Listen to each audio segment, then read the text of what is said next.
শোণিতপুৰ জিলাৰ অন্তৰ্গত ঢেকিয়াজুলিৰ লক্ষ্মীনাথ বেজবৰুৱা একাডেমীৰ উদ্যোগত শ্বহীদনগৰী ঢেকিয়াজুলিৰ ত্ৰিমূৰ্তি ভৱনত আজি দিনজোৰা কাৰ্যসূচীৰে আয়োজন কৰা হয় শিক্ষক দিৱস।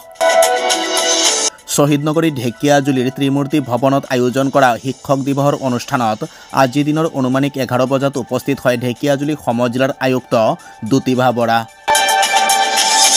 আজি উক্ত শিক্ষক দিৱসৰ কাৰ্যসূচীত ডক্টৰ সৰ্বপল্লী ৰাধাকৃষ্ণৰ প্ৰতিচ্ছবিত বন্তি প্ৰজ্বলন কৰে লক্ষ্মীনাথ বেজবৰুৱা একাডেমীৰ অধ্যক্ষ কাজল বৰাই। ইয়াৰ পিছতে সত্ৰীয়া নৃত্যৰ জৰিয়তে শিক্ষক দিৱসৰ দিনজোৰা কাৰ্যসূচীৰ শুভাৰম্ভণি কৰা হয়। উক্ত কাৰ্যসূচীত উপস্থিত থাকে ঢেকিয়াজুলি লক্ষ্মীনাথ বেজবৰুৱা একাডেমীৰ পৰিচালনা সমিতিৰ সভাপতি নাৰায়ণ বৰা, প্ৰাক্তন শিক্ষয়িত্ৰী চণ্ডিকা মেধিৰ লগতে লক্ষ্মীনাথ বেজবৰুৱা একাডেমীৰ শিক্ষক শিক্ষয়িত্ৰীসকল। আজি এক উদুলিমুদুলি পৰিৱেশ দেখিবলৈ পোৱা গ'ল উক্ত শিক্ষক দিৱসৰ অনুষ্ঠানত।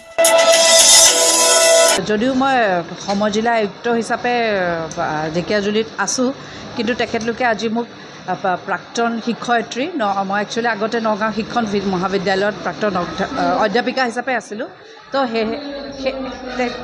সেইটো সম্বোধনেৰে মোক আজি ইয়াত তেখেতলোকে মোক সম্বৰ্ধনা জ্ঞাপন কৰিছে। মই নিজৰ প্ৰাক্তন শিক্ষক, সেই চেতনাটো আৰু সেই আদৰ্শটো এতিয়াও আছে মোৰ মাজত। তো ভাল লাগিলে আজি বহুত দিনৰ মূৰত মই নিজে শিক্ষয়িত্ৰী হিচাপে এটা অনুষ্ঠান উপভোগ কৰিলোঁ।